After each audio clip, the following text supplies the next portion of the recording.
Comentário bíblico expositivo, Warren W. Wiersbe, Salmo 145. Esse salmo acróstico é o último do livro atribuído a Davi. A letra hebraica Nun, nossa letra N, não aparece no versículo 14, apesar de algumas versões mais antigas, com base na Septuaginta, terem um versículo que começa com Nun. Este é o único salmo chamado de Salmo de Louvor. Davi menciona 7 atributos de Deus: sua grandeza, versículo 3, sua graça, bondade e compaixão, versículos 8 e 9, sua glória e poder, versículo 11, sua justiça e benignidade, versículo 17, e seu cuidado providencial, versículo 20. Quem poderia deixar de louvar um Deus com essas características maravilhosas?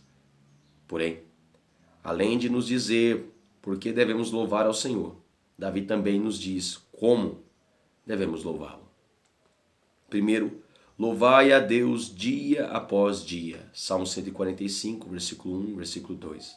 No céu, louvaremos ao Senhor para sempre, mas agora é tempo de nos preparar ao louvá-lo a cada dia.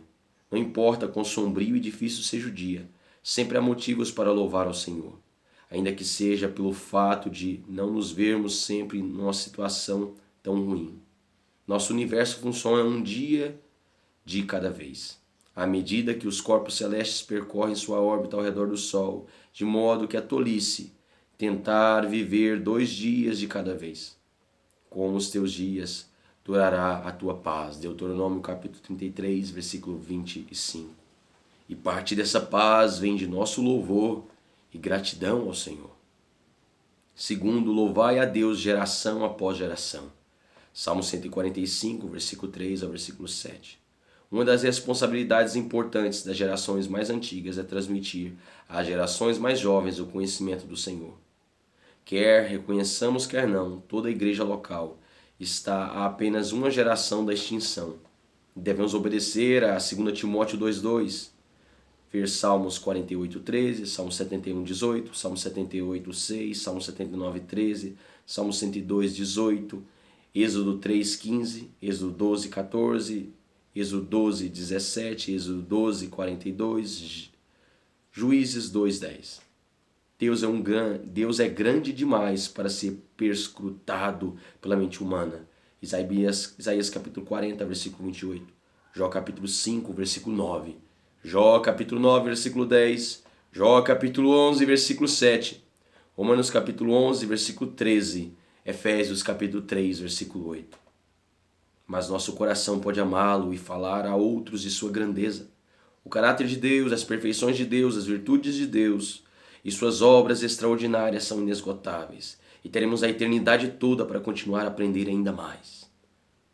No entanto, Davi não está escrevendo apenas sobre teologia, mas também sobre o testemunho pessoal, aquilo que o Senhor tem feito em nossa vida.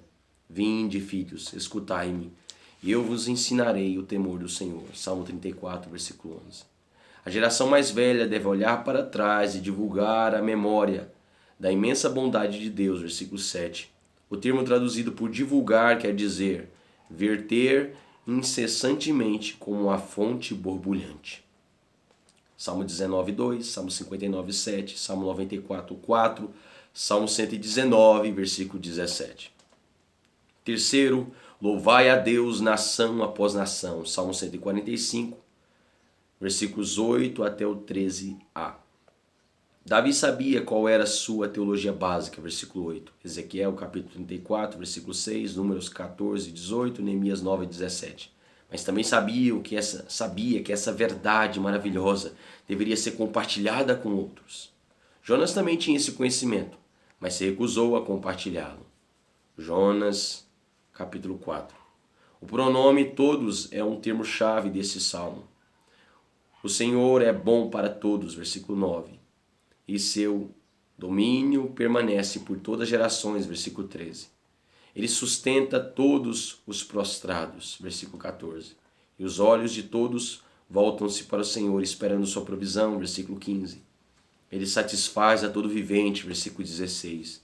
E ajuda a todos os que o invocam, versículo 18. Um dia toda a carne o louvará, versículo 21. A salvação vem dos judeus, João 4, 22. Mas a mensagem da salvação não deveria ficar apenas entre os judeus. Não basta o povo de Israel louvar a Deus e ensinar seus filhos a fazer o mesmo. Era seu dever compartilhar a verdade sobre o Senhor com seus vizinhos gentios e deixar sua luz brilhar. Isaías capítulo 42, versículo 6. O salmo começa com a declaração exaltar-te-ei, mas termina com toda a carne louve o seu santo nome, versículo 21.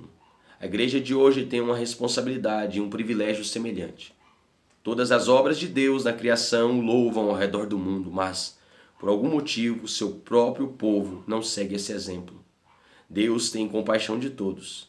Deus ama o mundo perdido, João 3,16. E guardamos essa verdade para nós mesmos. A glória e a maravilha do reino espiritual de Deus devem ser proclamadas em todas as nações e em todas as casas. Observe o versículo 13.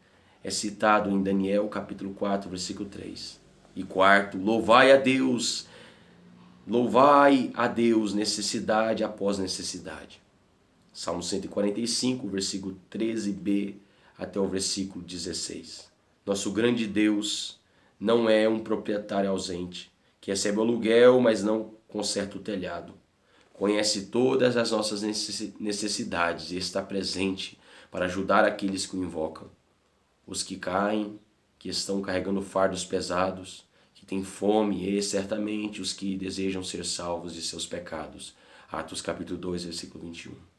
Labutamos pelo pão de cada dia, mas tudo o que o Senhor precisa fazer quando ouve nossas súplicas é abrir a mão e prover tudo o que precisamos, lançando sobre Ele toda a vossa ansiedade, porque Ele tem cuidado de vós. 1 Pedro capítulo 5, versículo 7, Salmo 104, 27, 28, Mateus 6, versículo 26. Quinto, louvai a Deus oração após oração. Salmo 145, versículo 17 até o versículo 21. Esta parte do Salmo enfatiza o clamor a Deus. Nada tendes, porque não pedis. Tiago capítulo 4, versículo 2. Deus é justo, de modo que desejamos nos apresentar diante dele com mãos limpas e coração puro. Salmo 66, 18. Mas Deus é também amoroso, de modo que devemos amá-lo e obedecer a ele. A oração não consiste apenas de uma criatura se dirigindo ao seu Criador, nem de um servo se dirigindo ao seu Senhor. É um filho falando com o Pai Celestial, sabendo que há de prover tudo de que precisamos. Lucas capítulo 11, do versículo 1 ao 13. Ele nos ouve, cuida de nós e supre todas as nossas necessidades. Filipenses 4,19. Quando responde a uma oração, devemos louvá-lo. E quando responde a outra oração, devemos louvá-lo novamente. Davi termina o salmo dizendo: profira a minha boca louvores ao Senhor. E cabe a nós seguir seu exemplo. Quanto aos perversos que Deus destrói, o mais triste é que não tem a quem agradecer quando recebem alguma bênção. Precisamos lhes falar sobre nosso Senhor maravilhoso, que morreu por eles e que deseja salvá-los.